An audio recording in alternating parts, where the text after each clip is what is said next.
Yes, it's a done deal. It's signed, it's sealed, it's delivered, it's finally happening, we think. Hopefully. Well, yeah, maybe. Anyway, it's Fury versus Usyk. Now, we've been here before. We've talked it to ruddy death, but yeah, fuck it. Let's talk about it a little bit more. Nothing else to do, is there? So light up the Jamaican jolly stick, put down that baby lotion, and let me tickle your pickle with the ultimate breakdown. Yes, everything you need to know about the undisputed, the jargon, and the jeopardy. Strap in. So then I made a video not too long ago saying, hang on a minute, all this Fury wanting to fight in a cage, all this, yeah, I'll never fight Usyk, it might just be one big bluff, and lo and behold, a couple of days later it's signed. I got a load of messages, proper, you're blinding, you called it bruv, well done, you're a genius, you're a sexy fucking bastard, all this praise, but yeah, no, it weren't me, to be fair. As I mentioned, it was the Fight Disciples who actually called it, but fuck it, I'll take all the praise. No, I'm joking, well done Adam Catchable and Nick Feet, they ruddy nailed it.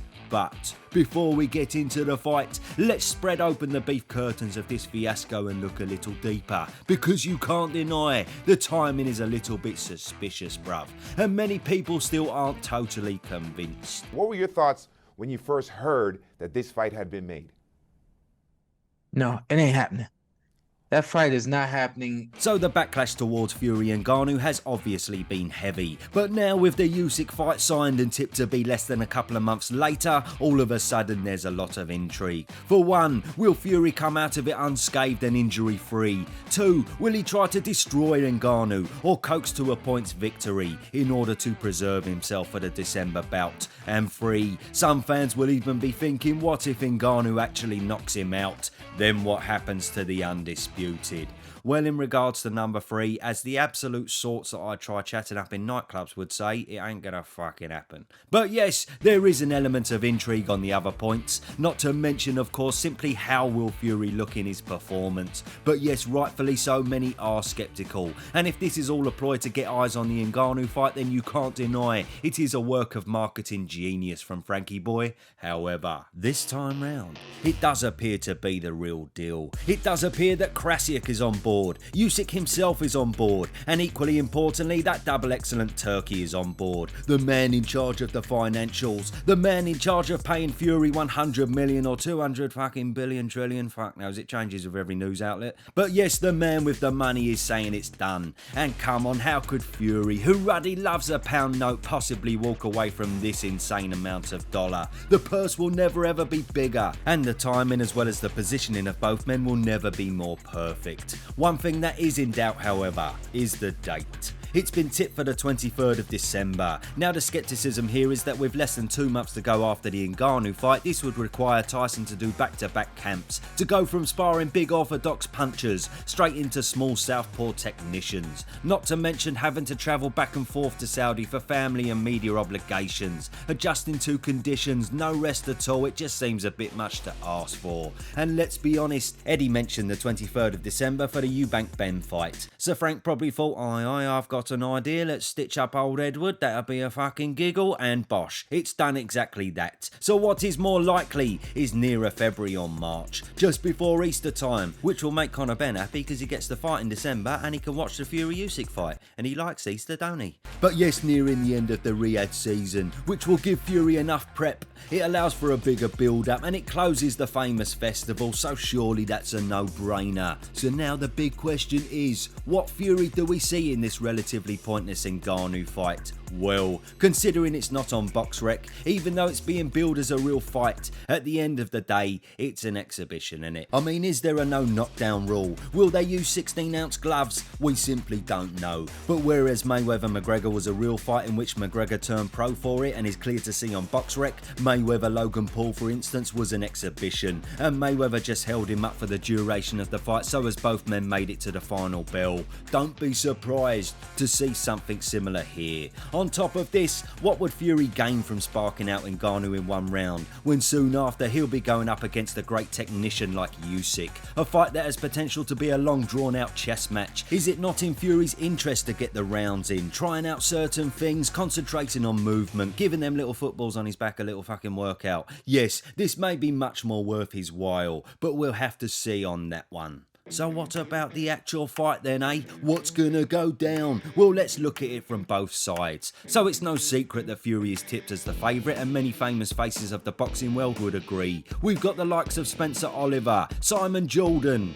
Then we've got the likes of Eddie, Nelson, Chisora, Frocci, Pricey, McGuigan, Alan Walling, Tibbsy, Tyson, Billy Joe and Bo, plus many more who see a Fury beat down. And on the Usyk side, well, there aren't a fucking lot to be honest. You've got the likes of Bellew, obviously, Ray Mancini, Hasim Rahman and the Saint, George Groves. I think Usyk beats Fury. Fury does beat Usyk. Is it greater than or close to his win against Klitschko? Maybe, but that was incredible what he did that night. You know, he went to Germany, beat Klitschko when no one really thought he could, but maybe he also got Klitschko, who was overlooking him and caught him at the right time of his career with injuries and stuff like that. And then obviously tested positive not that long after. So, yeah. Ooh, shots fired by the Saint. Blimey, when did Fury take the cheese out of George's quiche? Bloody hell. I mean, fair point, but yes, interesting stuff. Anyway, Yeah. yes, there aren't many more to be honest, and I must admit it does surprise me a bit. Oh, and by the way, Wilder had an interesting take on it. He says the winner will be the one who cheats the hardest. I'll give it a rest, you great big butt plug. Put your head in the toilet and flush sour grapes. Fuck off, bronze bomber. Anyway, where was I? Yes, we can understand Fury being the favourite with the obvious attributes such as his height, reach and power, and of course he is a phenomenal boxer who since his comeback has shown great form. But is it really a foregone Fury conclusion like many are predicting? Well, let's see what problems Usyk brings. Firstly, of course, he's a southpaw. It wasn't the easiest night for Fury against Otto Walling, the last southpaw he faced, and ultimately, Fury is bound to have a level of inexperience with southpaws, as most orthodox fighters do. Usyk also throws a lot more punches than Fury per round, more than any heavyweight for that matter, and we can't forget his superb movement. Now, if you watch both AJ fights, especially the first one, Usyk is moving around more than a marathon runner's bollocks. Interestingly, he wasn't as mobile in the Dubois fight for whatever reason, but if he does reenact that AJ fight mobility for this fight, then it may be unusual territory for Fury, as he hasn't fought any seriously quick and clever movers in a long time. To be honest, he may not have fought many at all, because looking back to Chisora, Dillian White, Wilder, Walling, Klitschko, Hammer, the list goes on. These are all heavy set fighters, slower movers, stand and traders, simply a mile away from what Usyk is about. Maybe we could say Cunningham is the quickest and most nimble mover on his box rec, but even if he is, he's still simply not on Usyk's level.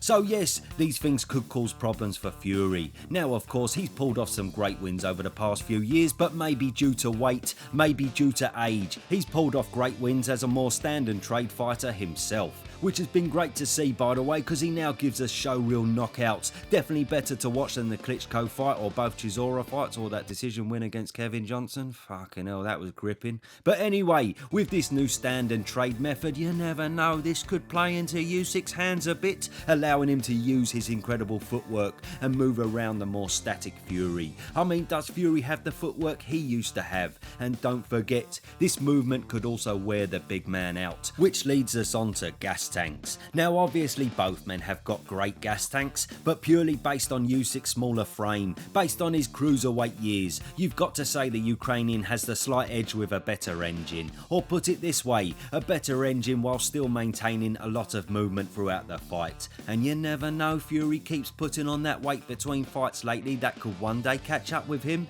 reminiscent of Hatton in later years. But finally on Usyk, he shows no fear towards this man. He's been in with AJ and Dubois, and Fury doesn't hit harder than them. He gives the impression like he knows what to expect, and he knows what he's going to do against Fury as soon as the bell rings, and he's been desperate for the opportunity.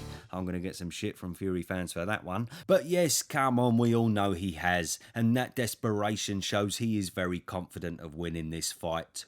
However, don't get me wrong, I'm not sleeping on old Fury. He obviously will be Usyk's toughest test to date. He clearly does have the power to knock him out, and although Chisora, AJ and Dubois failed to do so, he certainly has got the size, but more importantly the boxing IQ to land a flurry of shots to bully the Ukrainian, smother his work and make it a particularly hard night for him. We also know Fury is a master of adapting to fights, and there's a good chance he'll be able to figure out what shots in front of him early on to counteract Usyk's game plan. He can even turn southpaw himself, which could throw Usyk off track also. And even though I've praised the Ukrainian for his incredible movement, it can't be denied he did look slightly flatter in the Dubois fight. It was still a domination aside from the controversy, but it's hard to say if that performance will be enough to beat an elite fighter like Fury.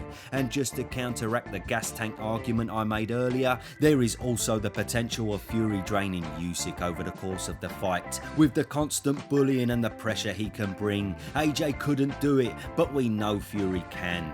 Finally, the odds on Usyk knocking out Fury are significantly high. It's nigh on impossible to see it happening, but the odds on Fury landing an absolute beauty to Usyk's body, his obvious weakness, are significantly high also. How Usyk will deal with it remains to be seen. So in a nutshell, when you unpack this fight, it cannot fail to be anything other than incredible. Maybe not in the same vein as a Joshua Wilder fight where you can expect a sensational knockout any minute, but in the sense that these two are the masters of their craft. No question the two best heavyweights in the world, and we get to find out who really is the king. It gets you double frothy, doesn't it? I'm buzzing for it. Let's just hope it fucking happens. Anyway, let me know what you're thinking below. Who's gonna win? Who's gonna emerge victorious? I'm looking forward to hearing from you. Alright then, I'm off. Arrivederci, a bosh.